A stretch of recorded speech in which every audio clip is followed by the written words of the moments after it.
Hi guys, this is Norris, and in this video I want to talk about approach anxiety, and specifically I want to call out three different ways that work for me much of the time for overcoming approach anxiety. Before I do that, let's make sure we're on the same page about what approach anxiety is. So in my view, approach anxiety is that nervous feeling that you get before you approach a girl, and often it makes it impossible for you to approach a girl at all, which obviously means you won't be able to get a number, or let alone go on a date, let alone sleep with the girl. So it's a really important issue to overcome. So with that in mind, I'm going to now list three different ways that work for me much of the time for overcoming approach anxiety, noting that there are lots of other ways that you could look up and read about, and I've tried many of them, but frankly, most of them don't really work for me at all. So these are the three ways that I do feel work for me much of the time. Number one, have a wingman. So it makes a big difference for me, at least, to have someone else there uh, in the field when I'm out and trying to approach women. It's really hard for me to approach when I'm on my own. And minimally, you want to at least have someone else there. So at least if things, if you get rejected or something bad happens, you can talk with them, you can have a drink with them, makes it much easier. Ideally, of course, you'd want to have a wingman who's actually good, and that could much help you with your game.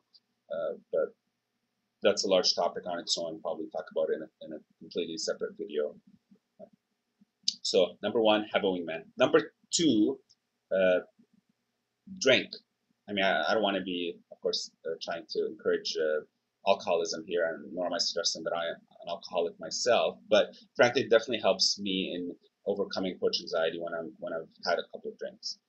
Specific thing that I would want to call out, at least in my case, I've noticed it makes a big difference to really experiment with different amounts and types of drinks. So ideally, you don't want to drink too little where it has no impact, nor do you want to drink too much where you're just some drunken dude who's coming off strong on girls and who's probably really repulsive. So when I figure out just the right amount such that you're in a social mood and you're able to approach the girls and have a reasonable conversation. At the same time, might need to experiment with different types of drinks. Like in my case, I know some drinks kind of put me to sleep. Other drinks get me amped up and really upbeat mood.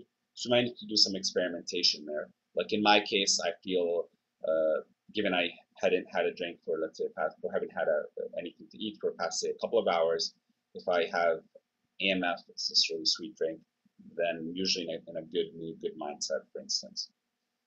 Third, so that's drinking is number two. And then number three, sort of an interesting approach I read about somewhere, frankly, I can't remember where anymore. Sometimes I use this if I'm not really making any approaches and I have a friend with me. I'll just give them, let's say, $4 or $5 bills and tell them that I can only get these bills back if I can approach girls. So, for instance, I might tell my friend, okay, pick a girl who's around an eight at the bar or in this lounge that we're at, and then if I approach her, then I can get one $5 bill back. So that's another approach you can use. One note I would say about that approach is don't go too crazy with the criteria. Like I've tried something like, oh yeah, I have to approach the girl and actually have a conversation for like 5 minutes for it to really count. When you do that, you're just making things worse. You'll get more anxious because then you're thinking you're now no longer just trying to overcome an approach anxiety. You're like overcoming conversation anxiety, or all these other possible anxieties. So keep it simple. Um, keep the objective basic. These, that's it basically. So these are three different ways that I use that I have some success with when I want to overcome approach anxiety. Having a wingman, drinking, and giving money to a friend. So these are the three different approaches that I use. Hopefully you guys found this video useful, and if you did, I would much appreciate it if you give me a thumbs up or if you subscribe to the videos. Until next time, have a good one. Thanks. Bye.